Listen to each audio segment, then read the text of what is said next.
en el patio de atrás. Bienvenido. Apaga la luz, sube el volumen y acompáñame a escuchar lo que ocurrió. Es una rutina, ¿sabes?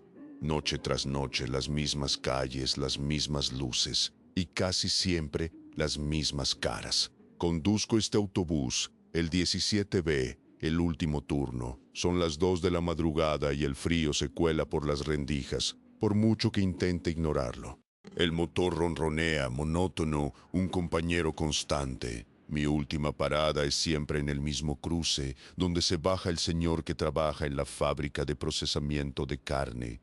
Un hombre silencioso, de 1,60, con una barba canosa bien cuidada y siempre el mismo gorro de lana gris. Lo conozco desde hace años. Él sube, paga con monedas exactas, se sienta atrás, cerca de la ventana, y se baja sin decir una palabra. Hoy, sin embargo, fue diferente. Subió, sí, y era él, o eso creí. Mismo gorro, misma barba, la silueta, el andar pesado. Pero cuando pagó, su mano rozó la mía y sentí un frío inusual, como si acabara de sacar la mano de un congelador. Y luego, cuando murmuró un gracias, su voz era la del Señor, sí, pero con una resonancia extraña, como si no saliera de su garganta, sino de algo más profundo, algo hueco. Fue una fracción de segundo, un detalle mínimo, pero se me clavó. Era su voz, pero no era su voz. Era como escuchar una canción familiar, pero desafinada en un punto que solo tú puedes percibir. Me quedé con esa sensación de frío en la punta de los dedos y el eco de esa voz extraña. Intenté sacudírmelo pensando en el cansancio, en el frío de la madrugada. A veces la mente juega trucos. El señor se sentó en su lugar habitual. Lo observé por el retrovisor. Su postura era idéntica, la cabeza ligeramente inclinada. Pero había algo en la forma en que su gorro cubría sus orejas, demasiado apretado, o quizás el cuello de su chaqueta, demasiado alto. Detalles insignificantes, lo sé, pero mi mente, ya alertada, los registraba. Luego, ocurrió lo de las llaves. Cuando llegó a su parada, se levantó y, al pasar junto a mi asiento para bajar, algo cayó de su bolsillo, un llavero. Lo vi rodar por el pasillo. Lo recogí instintivamente. Era un llavero de metal, pesado, con 3 llaves idénticas, plateadas y sin marcas. Las típicas llaves de seguridad, de esas que no se distinguen una de otra.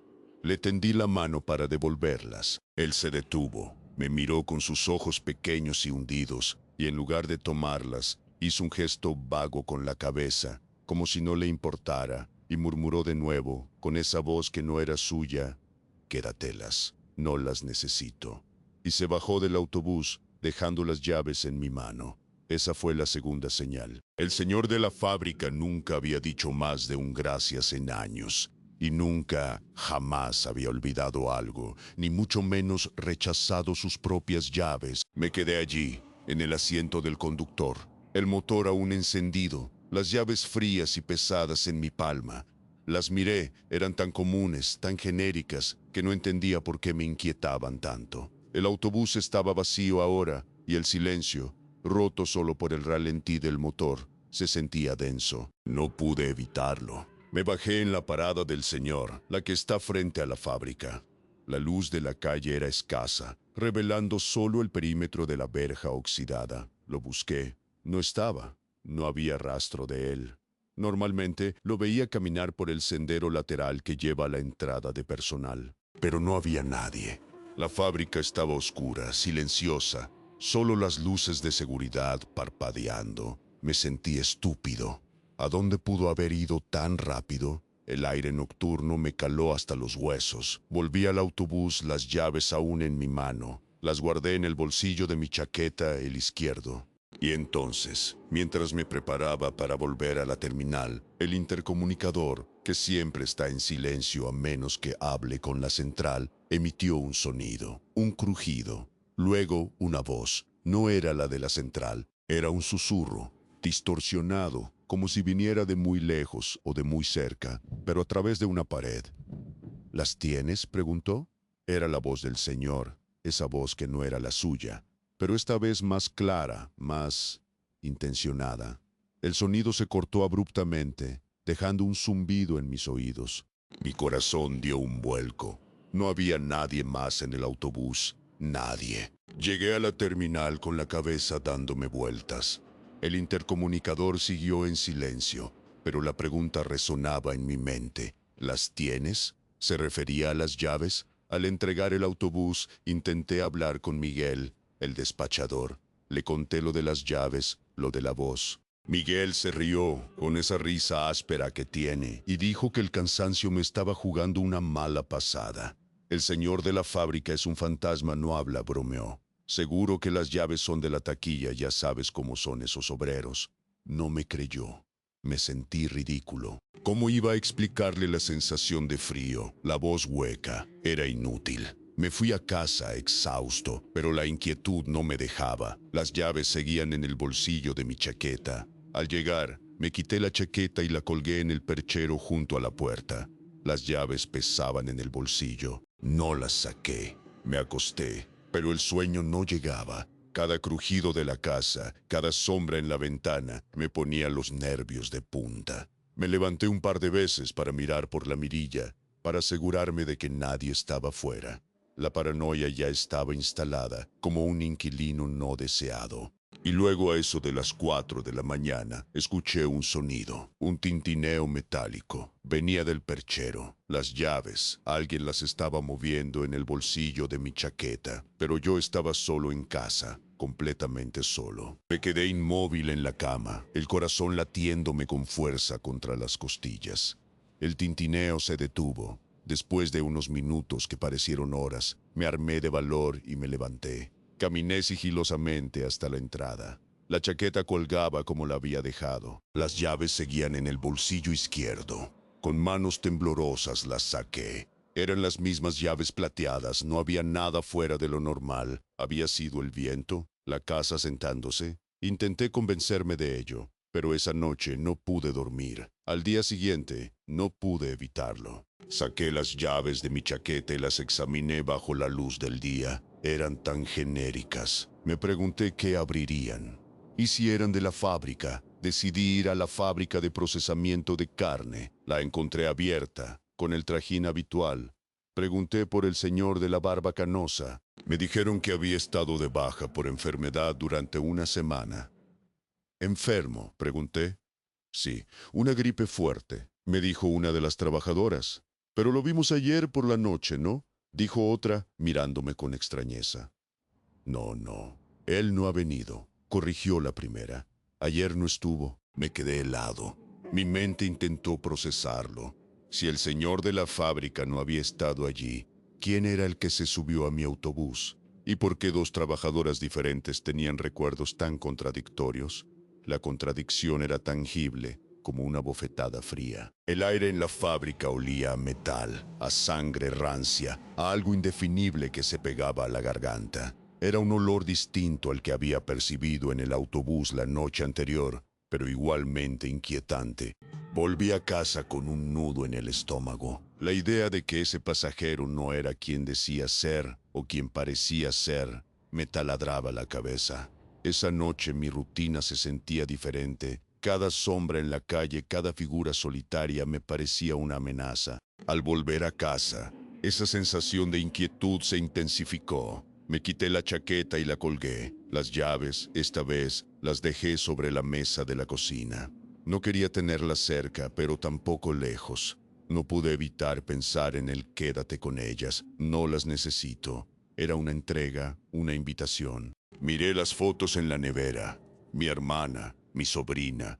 Busqué consuelo en lo familiar, pero al ver la foto de mi hermana, algo me golpeó. Era una foto vieja, de cuando éramos niños. Mi hermana sonriendo, con un pequeño lunar en la mejilla izquierda. Siempre lo había tenido.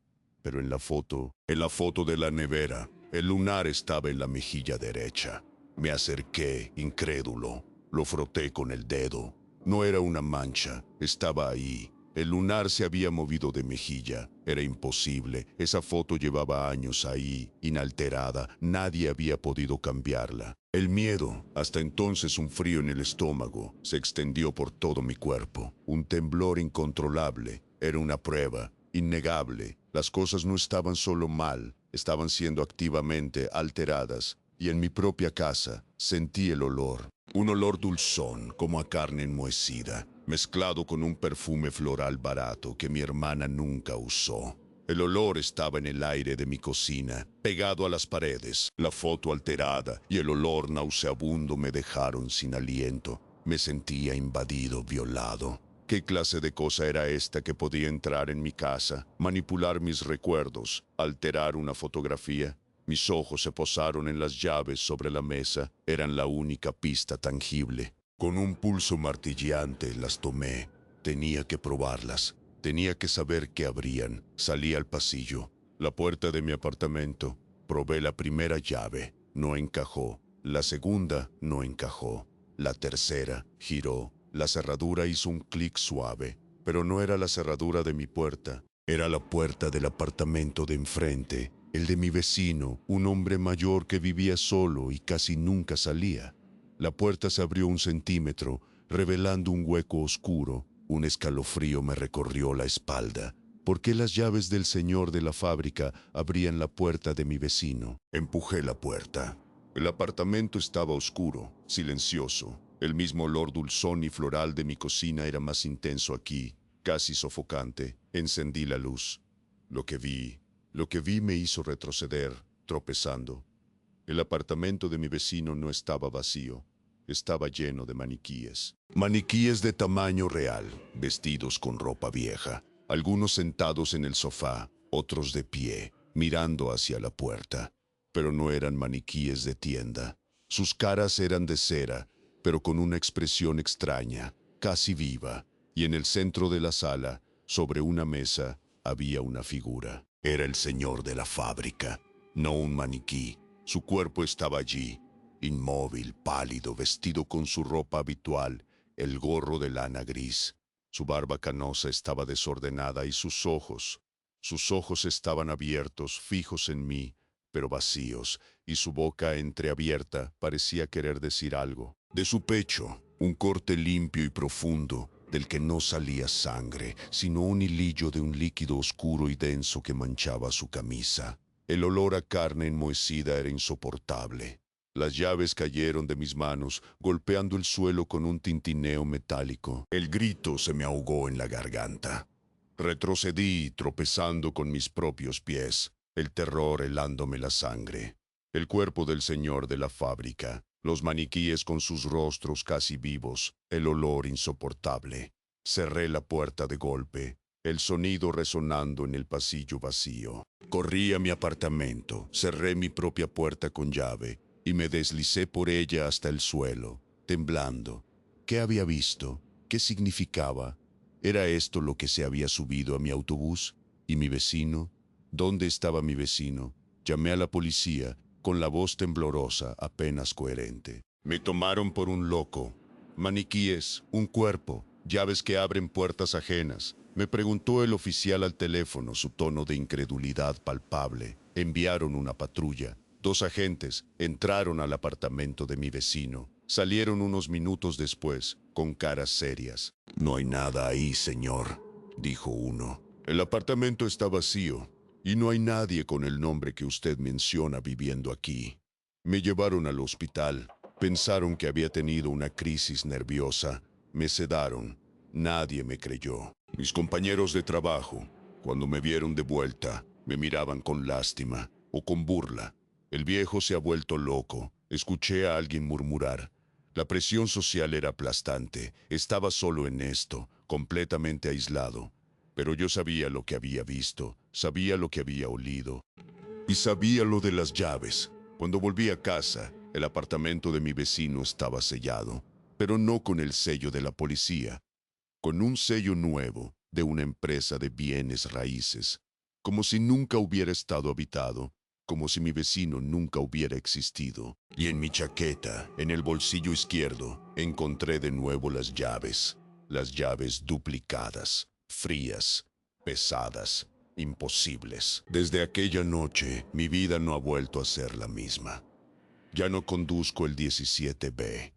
Pedí un cambio de ruta, una que solo tenga turnos diurnos. No puedo. No puedo volver a ver las calles oscuras, los asientos vacíos, esperando que esa cosa se suba de nuevo. Cada vez que escucho un intercomunicador, me estremezco. Cada vez que alguien me habla con una voz ligeramente familiar, me detengo, analizo, busco el detalle incorrecto, el olor ajeno. Vivo con la paranoia constante de que esa persona está en algún lugar, observando, esperando el momento de volver a aparecer en mi vida o en la de alguien más. La idea de que puede imitar a cualquiera, de que puede infiltrarse en la rutina de las personas, es un veneno que corre por mis venas. Me he aislado. Ya no confío en las interacciones casuales. Mi hermana, con su lunar en la mejilla izquierda, me mira con preocupación. No le he contado lo de la foto. No puedo. ¿Quién me creería? La casa se siente diferente. El olor dulzón y floral a veces vuelve, flotando en el aire de mi cocina, incluso después de limpiar a fondo. Y las llaves duplicadas, las tengo guardadas en una caja de metal, escondidas en el fondo de mi armario. No puedo tirarlas. No puedo deshacerme de ellas. Son mi prueba, mi condena, un residuo frío y metálico de aquella noche imposible. A veces, en el silencio de la madrugada, juro que escucho un tintineo, un eco lejano, como si alguien en algún lugar estuviera probando una cerradura. Y sé que aunque yo evite las rutas nocturnas, la amenaza sigue ahí, buscando su próxima puerta, su próxima imitación, su próxima víctima. Te volví a encontrar, pero no eras tú, y ahora nunca sé quién es. Porque a veces lo peor no está bajo la cama, está en el patio de atrás.